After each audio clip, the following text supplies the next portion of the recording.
Mr. Speaker, I rise for a point of personal privilege. Delegate has the floor. Thank you, Mr. Speaker. Mr. Speaker, today I rise to call the body's attention to the 80th anniversary of the liberation of the death camp at Auschwitz and the observation of International Holocaust Remembrance Day. It is there in Nazi-occupied Poland that some of the worst and most monstrous crimes in the history of human species were carried out. More than 1.1 million people were murdered in this camp alone.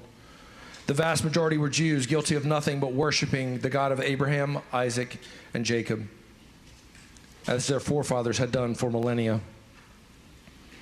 And for that, they were loaded into cattle cars, stripped of their possessions, transported for what for most would be the last place they would ever see. They entered under a mocking sign in German that read, Arbeit macht frei, work sets you free. The lucky ones, if you can call them that, Mr. Speaker, were found to be able to do manual labor and were sent to labor camps where they were tortured, starved, and worked, for many of them, unto literal death. Some were killed in medical experiments. The unlucky were told they were going to take a shower. They were herded into what they thought were common washing areas, and in reality, it was a gas chamber. Thousands of innocent lives were killed at a time. We know this because the Nazis kept meticulous records. We know this because there are witnesses that even survive to this day that tell us of the horrors. And we remember so that future generations will never forget the depth of barbarism that civilized, quote unquote, people can reach. The Nazis knew that the Soviet army was on the way and that there was no hiding their crimes, so they marched most of the survivors away towards Germany, a march that many of them would not survive. When the Soviet army arrived at roughly 3 p.m. on January 27, 1945, they found the horror.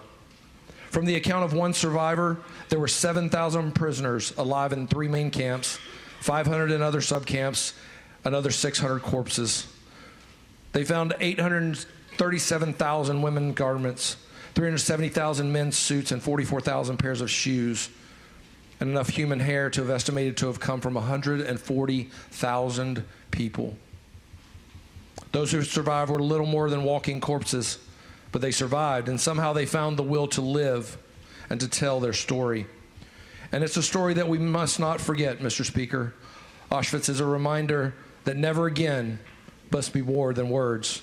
It must be a commitment to action that will never, ever stand aside and watch our Jewish brothers and sisters be persecuted and ostracized. Auschwitz is a reminder of why the state of Israel is so absolutely necessary. It is a place where Jews can stand on their own and not count on the benevolence of others for their safety and security. Auschwitz is a reminder of what happens when we do not stand up against anti-Semitism in our midst, of what can happen when we look the other way when the forces of darkness begin to single out our brothers and sisters simply for their faith. Auschwitz is a reminder we must never let these crimes be committed. Never again, Mr. Speaker. Never again. Thank you, Mr. Speaker.